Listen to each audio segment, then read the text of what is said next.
Kesian dekat orang-orang utara tau. Selama ni kena tipu. Kena tipu. Beli cucuk badak, tapi tak ada badak dah.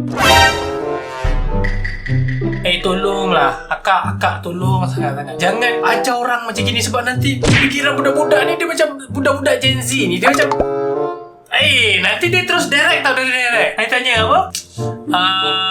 Macam-macam mana? Tanya. Masya Allah.